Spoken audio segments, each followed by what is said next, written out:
went away to Northumberland, I took this loose paper with me, and a few weeks later I ended up with this finished nature journal. But how did I get there? I was inspired by the Law's Guide to Nature Drawing and Journaling, and in this book he mentioned about making a map, so I based the whole nature journal on this idea. In a previous video I showed my method of how I create nature journals, and this time I thought I'd make it slightly different. I created pages of different sizes, and just as an experiment I took them with me. I took the same kit that I took on my trip to Scotland. I'll link the video in the description if you want to see that. And I made a swatch of the colours I was taking. I added a different colour, which was the Opera Rose from Jackson's, as I thought I'd be seeing lots of plants and flowers that are similar to this colour. When I go away I tend to use the same kit and pack it into this bag along with my camera.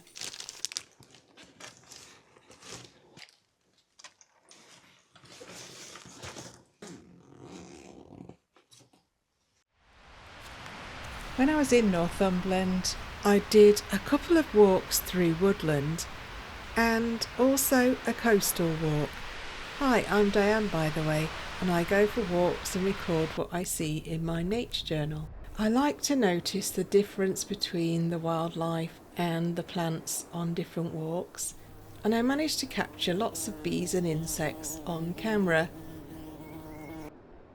The scenery was amazing. This is probably one of my favourite walks.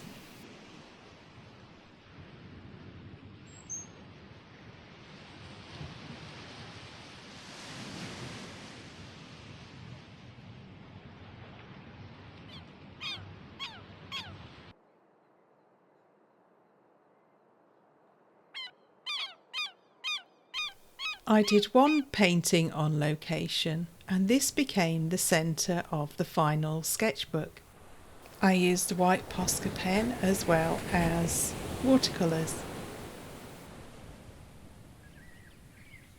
One of the places I visited was Howick Hall, and the hydrangeas were out at this time of year, so of course they ended up in my nature journal.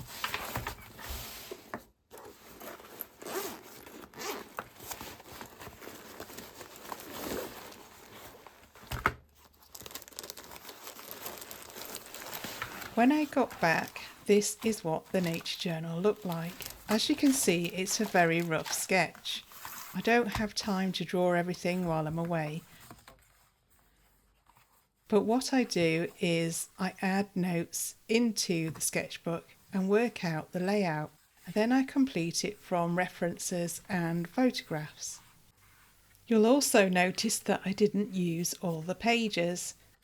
And that's the idea of taking loose pages rather than a sketchbook. I can vary the number of pages that I use in the end.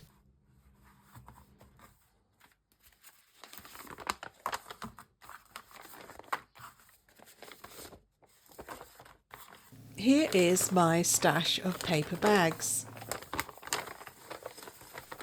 In my previous journal I used packaging for the cover, but this time I thought I'd use a paper bag.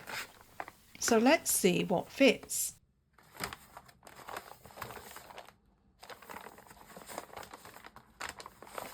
I ended up using a gift bag in the end because I like the pattern on the front. I start by taking it all apart. This is only half of the bag. I put the pages inside and then I trim the whole thing down to fit. It's a case of trial or error. There is no standard way of doing this because it depends on the type of bag you're using. But what you'll need to do is dismantle it and take the handle off. And then, as I'm doing here, trim it down.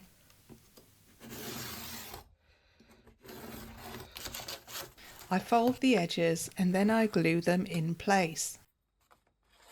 And then I just check that it still fits.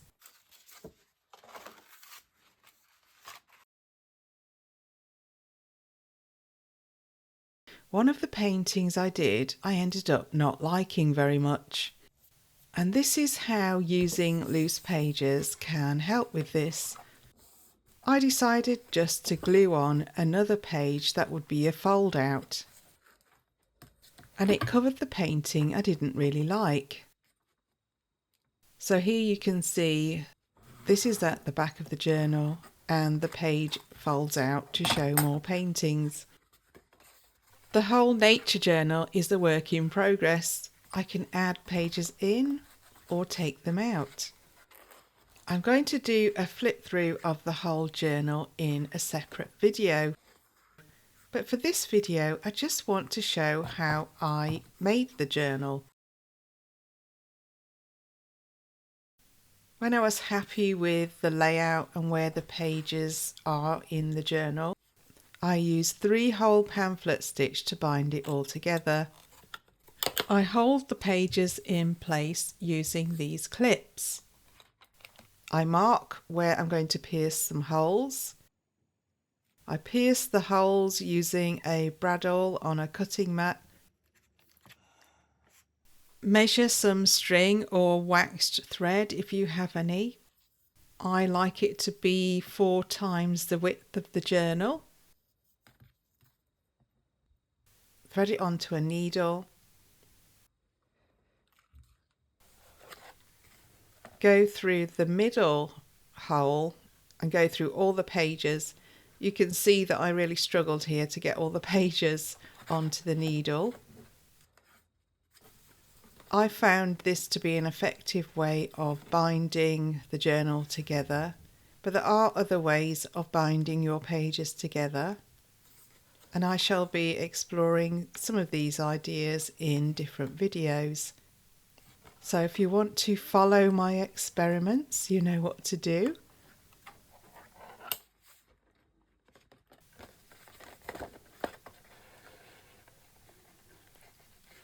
When you've gone through the middle, you go through the top hole back to the outside.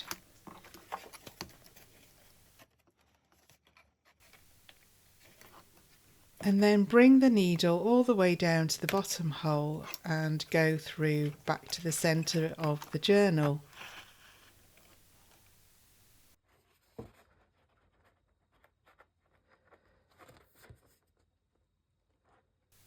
The last step is to go through the centre hole again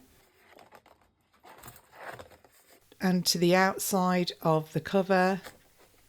Bring the string on either side of the string in the middle and tie a knot and a bow. And there all the pages are bound together.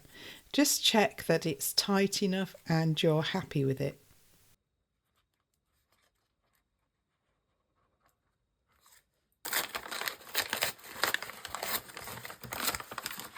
I wanted to add something to the inside of the cover, so I used another one of the paper bags. I took off the handle, cut it to size and used it as a sort of end paper at the beginning of the nature journal. You can do whatever you like here. You could paint on this bit, you could collage on this bit. I decided to cover it with a paper bag and then trim the edges. I felt like this matched the outside of the cover. This is your journal, so you can do whatever you like to the cover. I mean, I make it up as I go along. I did the same for the back as well.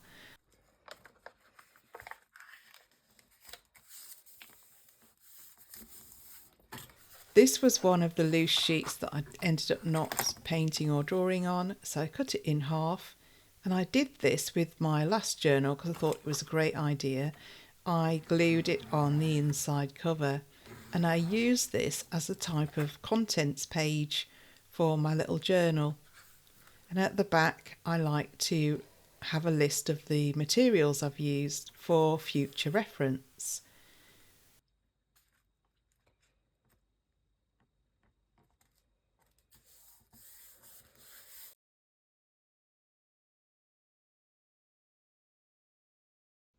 When I decorated the cover, I wanted to collage over the bits of text that I didn't want to keep. And I wanted to add on a title. I painted over the lettering at first and found that it all peeled off. And that's because the paper bag had been coated with some kind of protective surface. This is smooth, which means nothing's sticking to it, look. And I'm going to use this and go like this and rough the surface up. So to get things to glue, I very gently sanded it to give the surface a key for things to be able to glue onto. This depends on what type of bag you've used. You may not need to do this. As you can see, the paint just scratched off. After I'd sanded it, I measured some paper to go over it instead. I traced over an outline of where I thought the paper could go. This is traced down paper. I used it to mark an outline on the paper I was going to use to cover. And then I very roughly ripped an edge where the line was. Sometimes I like the look of a torn edge rather than something that's neatly cut out. But as I said, this is your journal, so you can do whatever you like here.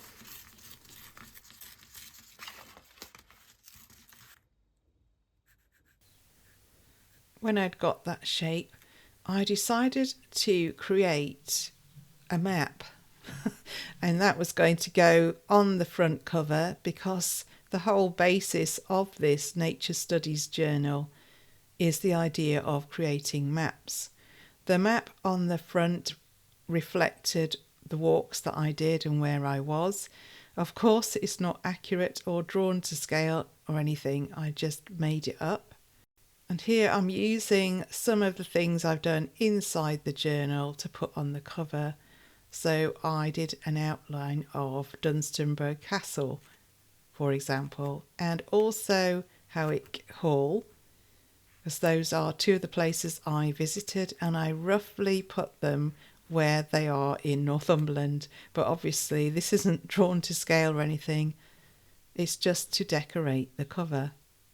I labelled everything and outlined them with a pen. I erased all the pencil lines, ready to use watercolours to paint in the colours.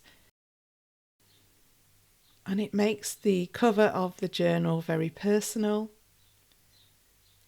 I mean, you could even stick photographs on there if you prefer.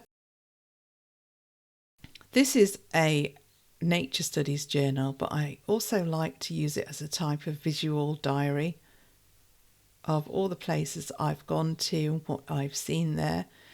I create nature journals to try and educate myself about the natural world.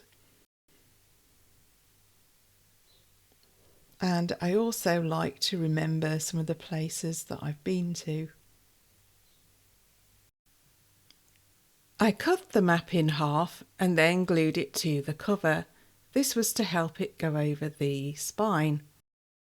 And because I'd very gently sanded the surface, it provided a key to stick the paper to, and this worked quite well.